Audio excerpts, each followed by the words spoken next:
कल जो इंसिडेंट हुई है इसको पुलिस ने बहुत गंभीरता से लिया है। कल ही हमने इस केस में 304 आईपीसी के तहत कार्रवाई की है, जो कि नॉन बेलेबल सेक्शन है। इसमें नॉर्मली 304 ए जो कि एक फेटल एक्सीडेंट में लगता है, उस पे हम उसके अलावा हमने 304 आईपीसी के तहत कार्रवाई की है, क्योंकि एक अत्यंत हीनस इंसिडेंट था जिसमें एक एक्यूज्ड दारू के नशे में रैश ड्राइविंग करते हुए नैरो सड़क पे इस प्रकार से डेंजरसली गाड़ी चला रहा था।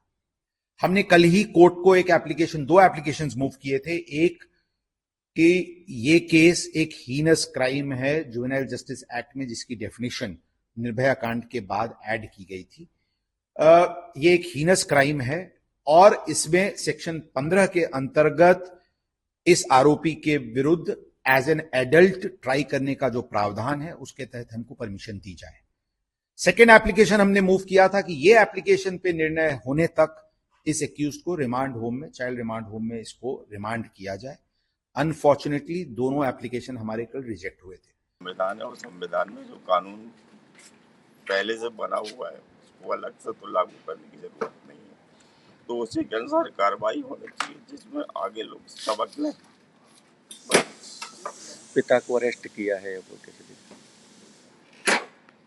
केस दोनों पे चलना चाहिए, लड़के और लड़के की तरफ दोनों पे केस चलना चाहिए। कानून क्या पहले होना चाहिए। इस तरह के माँ बाप अपने बच्चों को लापरवाही से दे देते हैं, ऐसे माता पिता के लिए अगर आप कुछ कहना चाहें तो जिस तरह से तो गलत तो है ही। हमारे बच्चे जब तक बालिग नहीं हुए हमने उनको गाड़ियां नहीं दी हैं, हम भी दे सकते थे। बात की तो पापा से ही हुई थी, पापा से ही रोज़ बात करती थी, पापा से ही हुई थी। वो पार्टी में जाने का बताया था उसने, खाना खाने के लिए जाएंगे हम, बस उतना ही बात हुआ था। उसके बाद ये हादसा हो गया। ये तो रात में हमको खबर आई थी। तो उसके दोस्तों ने कुछ बताया कि किस एक्सीडेंट कोई उसके साथ और कोई दोस्तों ने जिन्होंने बताया वो एक्सीडेंट कैसे हो गया? कॉल हमको सिर्फ उनके दोस्तों का ही आया और किसी का नहीं आया। मतलब उन्होंने उसके ही मोबाइल फ़ोन से कॉल किया, उनको पासवर्ड पता था, वो भी उसी के मोबाइल फ़ोन से किया और फिर तभी पता चला हमको, और किसी का फ़ोन नहीं आया। क्या बताया था कैसे एक्सीडेंट हुआ? भाई बताया कि वो बहुत महंगी कार है और बहुत स्पीड से आ रही थी, 200 की स्पीड से चला रहा था और पीछे से डैश मारा, बस इतना ही बताया। और मतलब एक्सीडेंट के बारे में तो नहीं बताया, सिर्फ ये बोला कि आ जाओ आप, एक्सीडेंट हुआ है आ जाओ। तो हम तुरंत निकल गए थे सर रात में ही।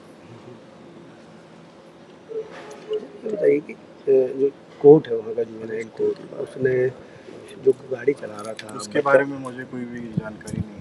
तो जैसे उसको कहा कि निबंध लिखने की सज़ा पे छोड़ दिया है, आपको लगता है ना कि ये सज़ा बहुत कम?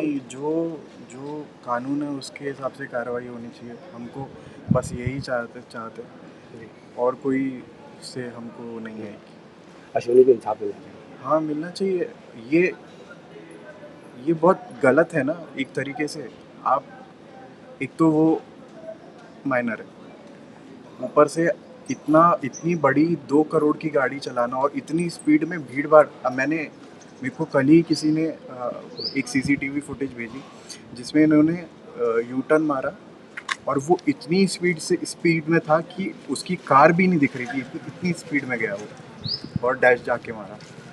तो ये बहुत गलत चीज़ है। इसका जो भी है कानून उस हिसाब से कार्रवाई होनी चाहिए, ताकि ये जिनके पास सुविधाएं हैं सब वो दुरुपयोग ना करें।